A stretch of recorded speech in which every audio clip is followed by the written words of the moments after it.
Hello दोस्तों। Routine urine examination में physical और केमिकल एग्जामिनेशन के अलावा माइक्रोस्कोपिक एग्जामिनेशन एक इम्पोर्टेंट एस्पेक्ट है, जिसमें यूरिन के ऑर्गेनाइज्ड और अनऑर्गेनाइज्ड एलिमेंट्स का माइक्रोस्कोप से एग्जामिन किया जाता है, जो बहुत सारे डिजीज़ की डायग्नोसिस में हेल्पफुल होते हैं। रूटीन यूरिन एग्जामिनेशन सीरीज के प्रीवियस 2 वीडियोज़ में फिजिकल एग्जामिनेशन और केमिकल एग्जामिनेशन पे डिटेल्ड बात की गई है। अगर आपने अभी तक नहीं देखा है तो आई बटन पर क्लिक कर प्लेलिस्ट में जाकर देख सकते हैं। आज इस सीरीज के फाइनल पार्ट्स में माइक्रोस्कोपिक एग्जामिनेशन में देखे जाने वाले डिफरेंट एलिमेंट्स पे बात करेंगे। यूरिन माइक्रोस्कोपी को liquid biopsy of urinary tract भी कहा जाता है, क्योंकि इसमें यूरिनरी ट्रैक्ट से निकले सेल्स के साथ साथ यूरिन में मौजूद दूसरे सेल्स और फॉर्म्ड एलिमेंट को देखा जाता है। यूरिन सेडिमेंट में यूरिनरी ट्रैक्ट एपिथेलियम के अलावा WBC, RBC और अदर फॉर्म्ड एलिमेंट्स जैसे कास्ट, क्रिस्टल और साथ ही ऑर्गेनिज्म, बैक्टीरिया, कैंडिडा, ईस्ट और कभी कभी इसमें स्पर्मेटोजोआ मौजूद हो सकते हैं। माइक्रोस्कोपिक एग्जामिनेशन फ्रेश यूरिन में करना चाहिए। रेंडम यूरिन सैंपल भी माइक्रोस्कोपी के लिए सेटिस्फैक्ट्री होते हैं, पर सबसे अच्छा सैंपल मॉर्निंग का होता है, क्योंकि ये कंसनट्रेटेड एसिडिक pH वाले होते हैं और इसमें सेल्स अच्छे से प्रिजर्व रहते हैं। जांच में 2 घंटे से ज़्यादा देर करने से सेल्स डीजनरेट होने लगते हैं। देरी की कंडीशन में सैंपल को 2 से 8 डिग्री पर रेफ्रिजरेट किया जा सकता है, पर इससे एमॉर्फस और क्रिस्टलाइन मटेरियल प्रिसिपिटेट हो सकते हैं। बिना प्रिजर्वेटिव के सैंपल अच्छा माना जाता है, पर अगर किसी वजह से ज़्यादा देर हो रही हो तो प्रिजर्वेटिव ऐड कर सकते हैं, जिसमें यूजुअली क्रिस्टल थाइमोल या 1 ड्रॉप फॉर्मलिन 10 ml यूरिन में ऐड कर देते हैं और ये बैक्टीरियल ग्रोथ को भी रोकते हैं। माइक्रोस्कोपिक एग्जामिनेशन के लिए 10 से 15 ml यूरिन को टेस्ट ट्यूब में लेकर 1500 RPM पे लगभग 5 मिनट के लिए सेंट्रीफ्यूज़ करते हैं। सुपरनेटेंट को डिस्कार्ड कर देते हैं और टेस्ट ट्यूब के नीचे जमे सेडिमेंट से 1 ड्रॉप स्लाइड पे लेते हैं और कवर स्लिप से कवर कर देते हैं और फिर इसे पहले लो पावर और फिर हाई पावर में एग्जामिन करते हैं। रिपोर्ट फॉर्मेट में कास्ट, क्रिस्टल या सेल्स को एवरेज पर फील्ड के हिसाब से रिपोर्ट किया जाता है। जैसे कास्ट को 10 लो पावर फील्ड में एग्जामिन करके उसके एवरेज नंबर को रिपोर्ट किया जाता है। सेल्स जैसे RBC और WBC के average number 10 high power field में बताए जाते हैं। क्रिस्टल या एपिथेलियल सेल्स को डिफरेंट लेबोरेटरी अपने हिसाब से सेमी क्वांटिटेटिव टर्म जैसे रेयर, फ्यू, मॉडरेट और मेनी या 1, 2, 3, 4 नंबर में पर लो पावर या हाई पावर फील्ड के हिसाब से रिपोर्ट करते हैं। यूरिन में WBC 10 to 15 माइक्रोन साइज़ के ग्रैनुलर सेल्स की तरह दिखते हैं। डीजनरेटेड WBC डिस्टॉर्टेड, छोटे और कम ग्रैनुल्स वाले दिखते हैं। यूरिन में नॉर्मली WBC 5 से कम, ज़्यादातर केस में 0 to 2 पर हाई पावर फील्ड नंबर में मिलते हैं। 10 पर हाई पावर फील्ड नंबर में WBC की मौजूदगी एबनॉर्मल माने जाते हैं, जो यूरिनरी ट्रैक्ट इन्फेक्शन को बताते हैं। ये आमतौर पर न्यूट्रोफिल्स होते हैं। डेड एंड डिजेनरेटेड न्यूट्रोफिल्स को पस्सेल भी कहा जाता है, इसलिए इस कंडीशन को पायूरिया कहते हैं। डीजेनरेटेड WBC को रेनल एपिथेलियल सेल से डिस्टिंग्विश करना मुश्किल होता है। डाइल्यूट एसिटिक एसिड में न्यूट्रोफिल्स के न्यूक्लियर डिटेल क्लियर दिखते हैं और ये आसानी से एपिथेलियल सेल से डिस्टिंग्विश हो जाते हैं। हाइपोटोनिक यूरिन में न्यूट्रोफिल के अंदर वाटर एब्जॉर्ब होने से ये स्वेल कर जाते हैं और माइक्रोस्कोपी में इनमें मौजूद रेफ्रेक्टाइल ग्रैनुल्स ब्राउनियन मूवमेंट की वजह से स्पार्कल करते हैं, इसलिए इन्हें ग्लिटर सेल्स भी कहा जाता है। इंक्रीज नंबर में WBC यूरिन में यूरिनरी ट्रैक्ट इन्फेक्शन के अलावा दूसरे कंडीशंस जैसे glomerulonephritis, SLE, interstitial nephritis, stone, bladder tumour, acute और क्रोनिक इन्फ्लामेटरी प्रोसेस जैसे रेनल ट्रांसप्लांट रिजेक्शन इत्यादि में भी मिल सकते हैं। ये फीवर या स्ट्रेनस एक्सरसाइज की वजह से भी यूरिन में टेम्पोरली बढ़े हुए नंबर में आ सकते हैं। यूरिनरी ट्रैक्ट इन्फेक्शन में पायूरिया के साथ साथ bacteriuria, proteinuria, positive nitrites test भी डायग्नोसिस में मदद करते हैं। RBC यूरिन में आमतौर पर बहुत कम 0 to 1 पर हाई पावर फील्ड मिलते हैं। ज़्यादा नंबर में RBC के प्रेजेंस को हेमिचूरिया कहा जाता है। माइक्रोस्कोपिक एग्जामिनेशन में 3 से ज़्यादा पर हाई पावर फील्ड RBC को सिग्निफिकेंट माना जाता है। फ्रेश यूरिन में नॉर्मल मॉर्फोलॉजी यानी आइसोमॉर्फिक RBC 7 माइक्रोन साइज़ के स्मॉल, स्मूथ, येलो, बिना न्यूक्लियस वाले बाई कनकेव डिस्क की तरह दिखते हैं। हाइपोटोनिक यूरिन में सेल्स स्वेल कर जाते हैं, जो अमूमन बड़े 9 to 10 माइक्रोन डायमीटर के दिखते हैं, तब इन्हें घोस्ट सेल कहा जाता है। हाइपरटोनिक यूरिन में सेल छोटे स्मूथ की बजाय स्पाइकी सरफेस वाले, जिन्हें क्रीनेटेड आरबीसी कहा जाता है, दिखते हैं।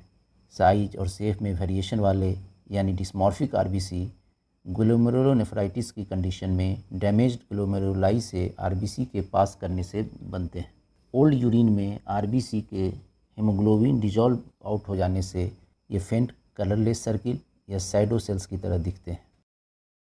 हेमेचूरिया ग्लोमेरुलर और नॉन ग्लोमेरुलर रेनल कंडीशंस और कुछ बाहरी वजहों से भी होते हैं। इसके इम्पोर्टेंट कॉजेज़ में glomerulonephritis, Berger's disease, lupus nephritis, Henoch's Schonlein purpura, stone, tuberculosis, UTI, trauma, tumour इत्यादि हैं। Coagulation disorders, sickle cell anaemia, drug reactions, strenuous exercise की वजह से भी यूरिन में आरबीसी मिल सकते हैं। अगर हेमेचूरिया के साथ एरिथ्रोसाइट कास्ट भी मिलते हैं तो ऐसा माना जा सकता है कि ब्लीडिंग का सोर्स किडनी पैथोलॉजी की वजह से है। कुछ epithelial cells renal tubule, bladder और यूरेथ्रा से नेचुरली सल्फिंग और एक्सफोलिएशन की वजह से यूरिन में आते हैं, पर ज़्यादा संख्या ट्यूबुलर, ब्लैडर या यूरेथ्रा की पैथोलॉजी की वजह से हो सकते हैं। सेल्स की लोकेशन के हिसाब से ये 3 टाइप्स के होते हैं: स्क्वामस इपिथेलियम, ट्रांजिशनल इपिथेलियम और renal tubular epithelium. Squamous cells frequently normal urine में मिलते हैं जो लोअर यूरेथ्रा की लाइनिंग से आते हैं। ये दिखने में बड़े साइज के फ्लैटेंड सेल्स हैं जिसमें काफ़ी साइटोप्लाज्म और छोटे राउंड न्यूक्लियस होते हैं। Transitional epithelium renal pelvis, ureters, urinary bladder और अपर यूरेथ्रा के सरफेस पर मौजूद होते हैं।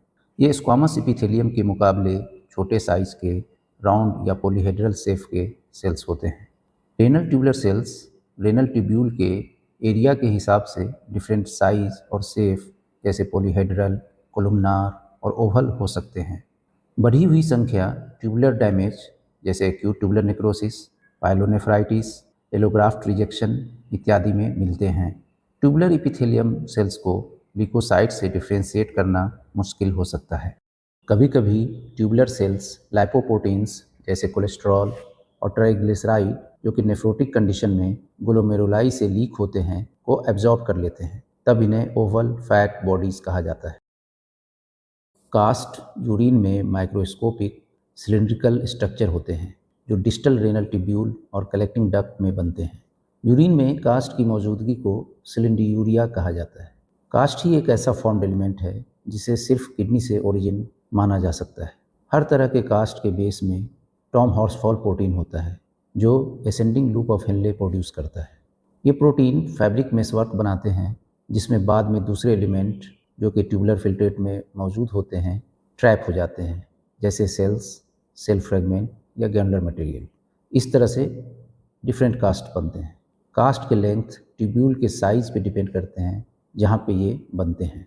कास्ट फॉर्मेशन के लिए प्रोटीनूरिया के साथ साथ यूरिन की स्टेसिस, लो पीएच और हाई साल्ट कंसंट्रेशन रिस्पॉन्सिबल होते हैं। टॉम हॉर्सफॉल प्रोटीन, जो कि नॉर्मली भी कुछ अमाउंट में मौजूद रहते हैं, इन फैक्टर्स की वजह से डीनेचर्ड होकर प्रिसिपिटेट होते हैं जिससे हाइलिन कास्ट बनते हैं। बाद में पैथोलॉजी के हिसाब से इसमें दूसरे सेल्स ट्रैप होते हैं और इससे सेलुलर कास्ट बनते हैं जैसे WBC, RBC कास्ट इत्यादि। कास्ट में मौजूद सेल्स का फर्दर डिजेनरेशन होने से ये ग्रैनुल्स की तरह दिखते हैं, तब इन्हें ग्रैनुलर कास्ट कहा जाता है। कास्ट के ट्यूब्यूल में ज़्यादा स्टे करने से फर्दर वैक्सी और ब्रॉड कास्ट बनते हैं। इस तरह से कास्ट को उसके मैट्रिक्स, उसमें मौजूद इंक्लूजन्स, पिगमेंट और सेल्स के बेसिस पर क्लासिफाई किया जाता है। जैसे मैट्रिक्स यानी कास्ट के बेस के आधार पे इसे हाइलिन कास्ट और वैक्सी कास्ट कहा जाता है। इंक्लूजन्स कास्ट में protein, cells debris, fat globules, haemosiderin granules वाले कास्ट आते हैं। Haemoglobin, myoglobin, bilirubin pigment cast का हिस्सा होते हैं। RBC, WBC renal tubular epithelium cellular cast बनाते हैं। Hyaline cast Tamm Horsfall protein से बनते हैं और हाइलिन कास्ट को low refractive index, parallel sides और राउंड ब्लंट इंड से पहचाना जाता है। नॉर्मल यूरिन में 0 to 2 की संख्या में मिलते हैं, लेकिन fever, strenuous exercise, glomerular proteinuria इत्यादि में ये बढ़े हुए नंबर में मिल सकते हैं। वैक्सी कास्ट हाइलिन कास्ट के ज़्यादा देर यूरिनरी ट्रैक्ट में रुकने से बनते हैं। ये होमोजीनस, स्मूथ, ग्लासी अपीयरेंस और ब्रोकन इंट की वजह से आसानी से पहचाने जा सकते हैं। ये ट्यूबुलर इन्फ्लामेशन और डिजेनरेशन की कंडीशन जैसे कि क्रोनिक रेनल फेल्योर और रेनल एलोग्राफ्ट रिजेक्शन में दिखते हैं। इन स्टेज रेनल डिजीज में यूरिन फ्लो के एक्सट्रीम स्टेसिस के नतीजे में ज़्यादा ब्रॉड वैक्सी कास्ट बनते हैं, तब इन्हें रेनल फेल्योर कास्ट कहा जाता है। डीजेनरेटेड सेलुलर डेब्रिस कास्ट में कोर्स और फाइन ग्रैन्युल्स की तरह दिखते हैं, तब इन्हें ग्रैन्युलर कास्ट कहा जाता है और ये acute glomerulonephritis, pyelonephritis, graft rejection की कंडीशंस में मिलते हैं। जब टॉम हॉर्सफॉल प्रोटीन मैट्रिक्स पर फैट ग्लोब्यूल्स जैसे ट्राइग्लिसराइड या कोलेस्ट्रॉल स्टर छा जाते हैं तो ये हाईली रिफ्रैक्टाइल सिलिंड्रिकल स्ट्रक्चर की तरह दिखने लगते हैं, तब इन्हें फैटी कास्ट कहा जाता है और ये आमतौर पर नेफ्रोटिक सिंड्रोम्स में मिलते हैं।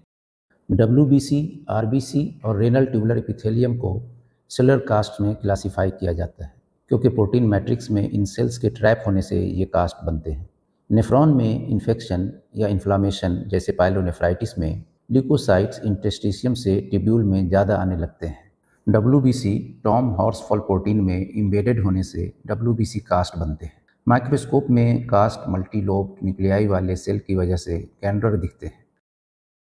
स्पेसिफिकली जेनाइटो यूरिनरी ट्रैक में ब्लीडिंग होने से आरबीसी कास्ट बनते हैं और ये acute glomerulonephritis, IgA nephropathy, lupus nephritis, renal infarction इत्यादि में रेडिश ब्राउन ग्रैनुलर कास्ट के तौर पर दिखते हैं। हेमोग्लोबिन पिगमेंटेशन की वजह से ये ब्राउन कलर के भी दिख सकते हैं। ट्यूबुलर लाइनिंग की डिसरप्शन और यूरिनरी स्टेसिस के नतीजे में एपिथेलियल सेल कास्ट बनते हैं। Epithelial cellular cast acute tubular necrosis, viral disease जैसे cytomegalovirus, heavy metal poisoning, salicylate intoxication के नतीजे में हो सकते हैं। आमतौर पर पाइलोनेफ्राइटिस में डब्ल्यूबीसी कास्ट के साथ साथ एपिथेलियल सेल कास्ट भी मिलते हैं।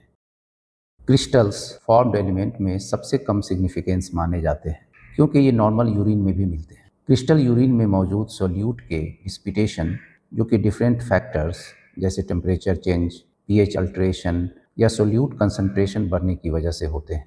पीएच चेंज एक इम्पोर्टेंट फैक्टर है जिससे डिसाइड होता है कि कौन सा सोल्यूट प्रिसिपिटेट होगा। क्रिस्टल माइक्रोस्कोप में रिफ्रैक्टाइल डिफिनिट ज्योमेट्रिक शेप या फिर एमॉर्फस मटेरियल की तरह दिखते हैं। नॉर्मल एसिडिक यूरिन में पाए जाने वाले क्रिस्टल्स में कैल्शियम, मैग्नीशियम, सोडियम और पोटेशियम यूरेट के एमॉर्फस फॉर्म होते हैं। जब ये लार्ज क्वांटिटी में यूरिन में होते हैं तो यूरिन का अपीयरेंस पिंक ऑरेंज से रेडिश ब्राउन दिखता है, तब इसे ब्रिक डस्ट कहा जाता है। सोडियम, पोटेशियम और ammonium urate crystals definite shape बनाते हैं। यूरिक एसिड और कैल्शियम ऑक्सलेट क्रिस्टल भी एसिडिक यूरिन में मिलते हैं। कैल्शियम ऑक्सलेट क्रिस्टल्स डाइहाइड्रेट और मोनोहाइड्रेट फॉर्म्स में मिलते हैं। डाइहाइड्रेट फॉर्म कलरलेस इन्वेलप की तरह दिखते हैं, जबकि मोनोहाइड्रेट फॉर्म ओवल या डम्बेल शेप में दिखते हैं। कैल्शियम ऑक्सलेट क्रिस्टल्स टोमेटो और कैबेज रिच डाइट लेने वाले पर्सन में उनके यूरिन में कॉमनली मिलते हैं, जो रेनल स्टोन की वजह भी बन सकते हैं। लार्ज नंबर में oxalate crystals ethylene glycol poisoning और सीवियर क्रोनिक रेनल डिजीज में मिलते हैं। यूरिक एसिड क्रिस्टल्स कलरलेस या येलो ब्राउन, रोम्बिक, प्रिज्म या ओवल शेप में दिख सकते हैं। गॉट, ल्यूकेमिया इत्यादि में न्यूक्लियोप्रोटीन टर्नओवर बढ़ने से ब्लड में यूरिक एसिड बढ़ जाते हैं, साथ ही यूरिन में इसके क्रिस्टल्स मिलते हैं।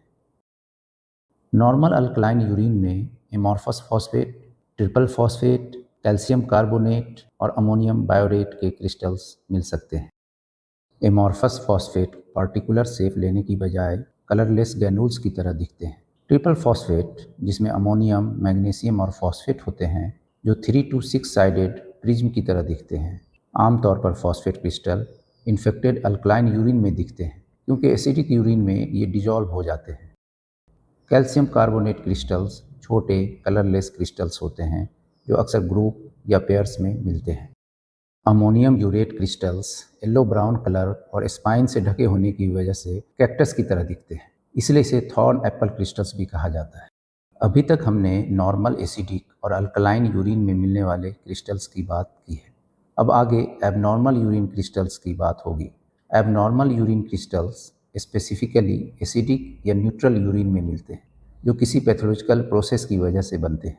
एबनॉर्मल कॉमन यूरिनरी क्रिस्टल्स में cystine, tyrosine, leucine, sulphonamide, ampicillin, cholesterol और बिलिरुबिन के क्रिस्टल्स आते हैं। Cystine crystal colourless, clear hexagonal refractile plate की तरह दिखते हैं। ये मेटाबॉलिक डिसऑर्डर सिस्टीनूरिया में मिलता है। इस कंडीशन में सिस्टीन का रेनल ट्यूब्यूल में रीएब्जॉर्प्शन नहीं हो पाता है, जिससे यूरिन में इसके क्रिस्टल्स बनने लगते हैं। टायरोसिन क्रिस्टल्स कलरलेस या येलो नीडल की तरह दिखते हैं, जो क्लम्प्स या रोजेट बनाते हैं। ये टायरोसिनेमिया और लीवर डिजीज में यूरिन में मिलते हैं। ल्यूसिन क्रिस्टल्स येलो या ब्राउन स्फेयर की तरह दिखते हैं और सीवियर लीवर डिजीज जैसे सिरोसिस में यूरिन में मिलते हैं। कोलेस्ट्रॉल क्रिस्टल्स यूरिन में कलरलेस, रिफ्रैक्टाइल, फ्लैट रेक्टेंगुलर प्लेट की तरह दिखते हैं और ये नेफ्रोटिक सिंड्रोम और हाइपरकोलेस्ट्रोलीमिया में मिलते हैं। सल्फोनामाइड क्रिस्टल्स व्हीट के सीव की तरह येलो ब्राउन या रोजेट, एरोहेड, पेटल्स के शेप में दिखते हैं। ये सल्फोनामाइड ड्रग लेने वाले पेशेंट के यूरिन में मिल सकते हैं। ऑब्स्ट्रक्टिव लीवर डिजीज में बिलिरुबिन यूरिन में आने लगते हैं, जिससे ब्राउन कलर के बिलिरुबिन क्रिस्टल्स यूरिन में मिल सकते हैं। ऑर्गेनिज्म जैसे बैक्टीरिया, ईस्ट और कुछ पैरासाइट यूरिन माइक्रोस्कोपी में दिखते हैं। बैक्टीरिया कोकाई या बेसिलाई फॉर्म में हो सकते हैं। लैब में आमतौर पर बैक्टीरिया को फ्यू, मॉडरेट और मेनी पर हाई पावर फील्ड के टर्म में रिपोर्ट करते हैं। बैक्टीरिया की मौजूदगी यूरिनरी ट्रैक्ट इन्फेक्शन को बताता है। यूरिन ट्रैक्ट इन्फेक्शन में बैक्टीरिया के साथ WBC भी बढ़े हुए नंबर में मिलते हैं। ईस्ट और फंगस छोटे रिफ्रैक्टाइल ओवल बॉडीज के तौर पर दिखते हैं, लेकिन सीवियर इन्फेक्शन में ये ब्रांच्ड माइसेली फॉर्म में दिख सकते हैं। कैंडिडा एल्बिकेंस की वजह से यूरिनरी इन्फेक्शन यूजुअली डायबिटिक और इम्यूनो कम्प्रोमाइज्ड पेशेंट में मिलते हैं। यूरिनरी पैरासाइट्स में आमतौर पर ट्राइकोमोनास वेजिनलिस, माइक्रोफाइलेरिया, सिस्टिसोमा हेमेटोबियम और इंटेरोबियस वर्मिकुलरिस मिल सकते हैं। कॉमनली मिलने वाले पैरासाइट्स में ट्राइकोमोनास वेजिनलिस हैं। ये पियर सेफ फ्लैजलेट मोटाइल ऑर्गेनिज्म हैं जो सेक्सुअली ट्रांसमिट होते हैं और फीमेल में वेजिनाइटिस कॉज करते हैं। ये यूरिथ्राइटिस और मेल में प्रोस्टेटाइटिस भी कॉज कर सकते हैं। ये फ्रेश यूरिन में अपनी मोटिलिटी की वजह से आसानी से पहचाने जा सकते हैं। यूरिन में मैक्रोफाइलेरिया नॉर्मली नहीं मिलते हैं। लिम्फेटिक फाइलेरियोसिस के केस में कभी कभी लिम्फेटिक फ्लूइड यूरिनरी सिस्टम में लीक कर जाते हैं, जिसे कैलोरिया भी कहा जाता है। उस कंडीशन में यूरिन में मैक्रोफाइलेरिया मौजूद हो सकते हैं। सिस्टोसोमा हेमेटोबियम एक ब्लैडर पैरासाइट है। इसके इन्फेस्टेशन की सूरत में इसके ओवा यूरिन में मिल सकते हैं। इंट्रोबियस वर्मिकुलरिस इंटेस्टाइनल पैरासाइट्स होते हैं जो यूरिन में नॉर्मली मौजूद नहीं होते हैं, लेकिन फीकल कंटामिनेशन से इसके ओवा यूरिन में मिल सकते हैं। स्पर्म यूरिन में ओवल, टैपर्ड हेड और फ्लैजिला की तरह के टेल से पहचाने जाते हैं। यूरिन में ये नॉर्मली नहीं मिलते हैं, पर रेट्रोग्रेड इजैकुलेशन की वजह से यूरिन में आ सकते हैं, जिसमें स्पर्म यूरेथ्रा की बजाय पीछे की तरफ ब्लैडर में एक्सपेल हो जाते हैं। आगे के स्लाइड्स में कुछ इम्पोर्टेंट रेनल डिजीज कंडीशन में माइक्रोस्कोपिक यानी ग्रॉस फाइंडिंग और माइक्रोस्कोपिक फाइंडिंग्स को रिव्यू करेंगे।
If this helped you, don't forget to like, share, and subscribe for more pathology insights.